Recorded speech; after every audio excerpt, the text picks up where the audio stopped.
September 11th marked Russia's 300th mission to the ISS. But behind this milestone lies a crisis that could change space exploration forever. RSC Energia, the legendary company behind Soyuz spacecraft, just admitted something shocking. They're facing bankruptcy with $2 billion in debt. Their CEO warned it would take a miracle to save the corporation. Sanctions have crippled rocket engine production. Critical components are running out. This isn't just Russia's problem, it's NASA's nightmare. For decades, Soyuz has been the backup lifeline for astronauts. If Energia collapses, NASA becomes completely dependent on SpaceX alone. No redundancy, no alternatives. What happens when something goes wrong? Putin himself had to intervene, but is it too late? Let's dive right in.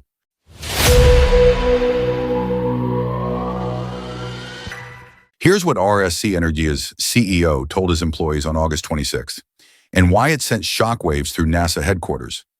The company behind humanity's most reliable spacecraft just confessed they're drowning. Debt jumped 17% in 6 months to 168.4 billion rubles. They can't pay salaries on time. Major contracts are failing. The CEO's exact words? It would take a miracle to save this historic corporation. This financial collapse didn't happen overnight. It started with a calculated political move that backfired spectacularly. Remember when Russia stopped selling RD-180 engines to America in 2022? That move was supposed to hurt the U.S. space program. Instead, it destroyed Russia's own aerospace industry. Those engines were Russia's golden ticket, millions of dollars per unit flowing from ULA's Atlas V program. When that revenue stream vanished, Russia lost critical funding just as Western sanctions began choking off their supply chains. The technical reality became brutal fast. Modern rocket engines require materials Russia can no longer access, specialized titanium alloys, radiation-hardened electronics, advanced polymer composites.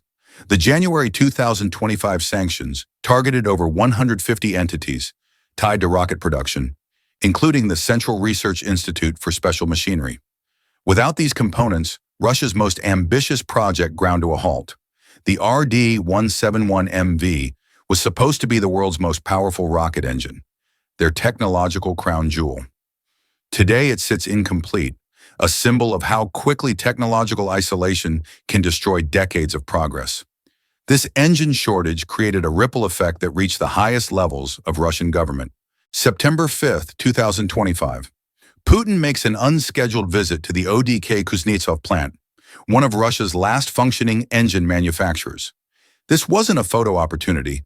When world leaders start personally overseeing rocket engine production, you know the situation has spiraled beyond normal diplomatic channels. Putin's message was direct. We must ensure continuous renewal of booster engine production capacity. The subtext was even clearer. Russia's space program was dying, and the president himself had to intervene to save it.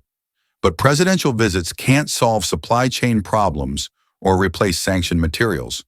The engine crisis was already claiming its most visible victim. The NK-33A engines that power Soyuz 2.1V rockets ran out completely in February 2025. No more engines means no more launches. Russia's most reliable launcher just became space junk. This matters enormously for NASA because Soyuz has been America's insurance policy for over 2 decades. When the space shuttle program ended, Soyuz kept American astronauts flying. When SpaceX faced delays or anomalies, Soyuz provided the backup. RSC Energia builds both Soyuz crew capsules and Progress cargo ships, the backbone of ISS operations. With this company facing bankruptcy, NASA's redundancy evaporates overnight. Every American astronaut becomes dependent on a single provider. SpaceX. The implications extend far beyond current missions. Russia had plans to modernize their fleet, but those dreams are crumbling in real time. Russia's next-generation spacecraft tells the complete story of their space program's decline. Oriole, meaning eagle, was supposed to be their answer to SpaceX's Crew Dragon. The specifications looked impressive. Capacity for 6 cosmonauts, advanced automation, lunar mission capability, precision landing systems. After 20 years of development and billions in investment, Oriole promised to restore Russia's space leadership. Reality delivered something else entirely. Launch dates slip from 2023 to 2027, maybe 2028. The reason? Oriole depends on Angara A-5 rockets, which need RD-191 engines, the same engines caught in Russia's production crisis. This delay reveals the depth of Russia's technological isolation. They can design advanced spacecraft, but they can't build the engines to launch them. Meanwhile, their international competitors continue advancing. Speaking of international dynamics, Russia's partnerships are shifting in unexpected ways. Moscow frequently mentions China as their space salvation, joint lunar missions, technology sharing, strategic partnerships. The rhetoric sounds promising until you examine the practical realities. China operates their space program on precise 5-year plans with specific technological milestones. They don't do emergency bailouts for failing foreign companies, especially when those companies offer little they actually need. China already has crew vehicles, Shenzhou, space stations, Tiangong, and ambitious lunar plans. They need Russia's declining technology about as much as Tesla needs a steam engine. Every Russian failure makes China's achievements look more impressive by comparison. The harsh calculus: China benefits more from Russia's weakness than their strength. Why rescue a competitor when you can simply wait for them to collapse? This reality is forcing NASA to confront some uncomfortable truths about their own future. While publicly maintaining diplomatic language about international cooperation, NASA has been quietly developing contingency strategies for Russia's potential exit from space operations. Internal planning documents reveal 3 primary scenarios. Option 1 involves accelerated SpaceX crew rotations using additional Dragon capsules. This keeps the ISS operational, but eliminates the redundancy that's kept astronauts safe for decades. Option 2 explores emergency crew return using modified cargo vehicles. Technically possible, but requiring safety compromises that make mission planners extremely uncomfortable. Option 3 represents the nuclear option, early ISS decommissioning if crew safety becomes compromised. This would end humanity's 25-year continuous presence in space. These aren't theoretical exercises anymore. They're active planning scenarios as Russia's space capabilities deteriorate month by month. Russia's space collapse reshapes more than just astronaut transportation. It fundamentally alters global space infrastructure in ways most people never consider. Commercial satellite launches migrate to SpaceX, India's ISRO, and China's space program. International research partnerships dissolve as Russia can't fulfill their commitments. Military space surveillance capabilities shift entirely to Western providers. Most critically, it violates the redundancy principle that's kept humans alive in space since the beginning. Every space agency follows one cardinal rule: never depend on a single provider, single rocket, or single country. Russia's collapse forces NASA to break that rule. The timeline makes this even more urgent. ISS operations continue until 2030. SpaceX currently launches crew missions approximately every 6 months. If a single Dragon mission fails, astronauts could wait 8 to 12 months for rescue, assuming SpaceX can maintain their current launch cadence. In space, that's an eternity. Life support systems degrade continuously. Medical emergencies don't wait for convenient launch windows. Critical equipment fails without regular maintenance flights. Without Soyuz backup, every Crew Dragon mission becomes make or break. Every technical anomaly becomes a potential disaster.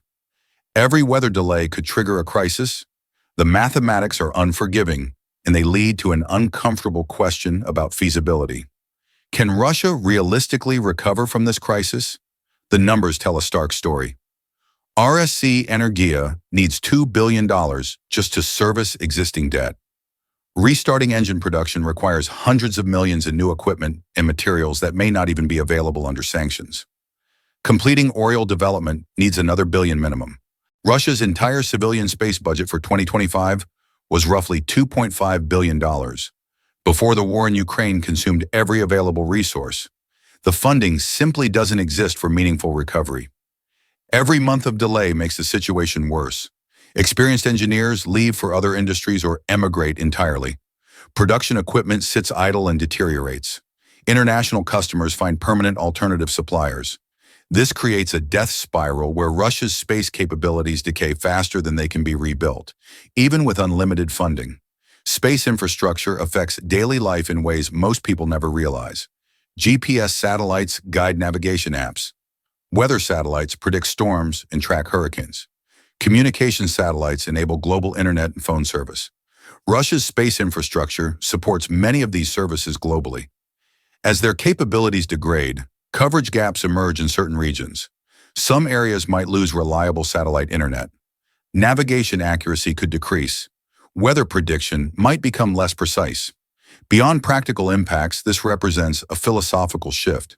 For 6 decades, space exploration has been humanity's shared achievement, rising above political conflicts. Russia's collapse makes space exploration predominantly Western and increasingly privatized. The question isn't just whether NASA panics about stranded astronauts. The question is whether humanity can maintain its presence in space when geopolitical tensions destroy the international partnerships that made space exploration possible in the first place. This is exactly why Russia's collapse changes everything. We're watching the end of space as humanity's shared achievement and the birth of corporate-controlled space access. What this means: the next 2 years decide whether space remains international or becomes an American monopoly. Russia's $2 billion crisis forces choices we've avoided for decades. The ISS proved enemies could cooperate 250 miles above Earth. That model is dying. Private space stations, national lunar bases, and corporate gatekeepers are taking over. And this is just the beginning. By 2027, when Russia's Oriole was supposed to launch, we'll know if international space cooperation can survive. China's building independent infrastructure. India's launching at record pace. SpaceX is planning Mars cities. The decisions made in the next 18 months will shape space exploration for 50 years. Here's what I want to know. Do you think private companies should control access to space, or should it stay international? Drop your thoughts below. This debate matters more than most people realize. If this analysis helped you understand what's really happening in space, hit that like button. For more deep dives into space politics and technology that actually affect our future, subscribe to Space Hub and ring the notification bell. We break down the stories that reshape humanity's cosmic future. The space race isn't ending. It's becoming a corporate takeover that will define the next century.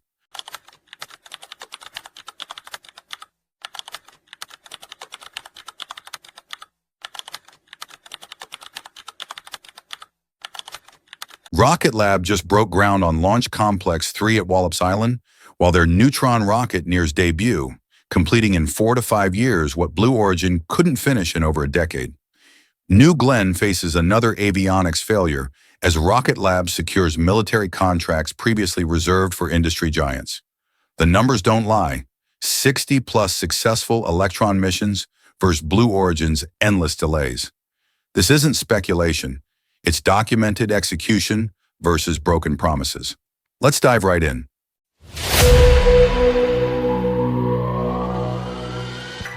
Here's what nobody talks about. While Jeff Bezos spent $10 billion building Blue Origin into a 10,000-person workforce, Rocket Lab did something nobody expected. They actually started launching rockets. The timeline tells the brutal truth. Blue Origin, founded in 2000, that's 25 years of development with New Glenn promised for over a decade, still grounded. Meanwhile, Rocket Lab's Electron rocket has completed 60-plus successful missions since 2017. Those aren't just numbers. They represent real payloads delivered for real customers who paid real money. This track record caught the attention of someone who could change everything. Peter Beck, Rocket Lab's CEO, who made a calculated bet that would either elevate his company to SpaceX's level or destroy it completely. While Blue Origin burned through billions on New Glenn's endless redesigns, Beck did something audacious. He authorized construction of Launch Complex 3 at Wallops Island for just $50 million. To put that in perspective, Blue Origin has spent an estimated $3 billion on New Glenn development with 0 orbital flights to show for it. But Complex 3 isn't just another launch pad, it's a strategic weapon. This facility can handle Neutron's 13,000-kilogram payload capacity with automated systems designed for rapid turnaround. While SpaceX revolutionized reusability, they're still constrained by shared facilities and complex scheduling. Rocket Lab built their own dedicated playground where they control every variable. The engineering specifications revealed a deeper strategy. Complex 3 features, automated first-stage recovery systems that can process return boosters faster than current industry standards. This infrastructure advantage led to an even bigger victory that blindsided the entire space community. December 2024 delivered a bombshell. U.S. Space Force announced Rocket Lab as an approved national security space launch provider.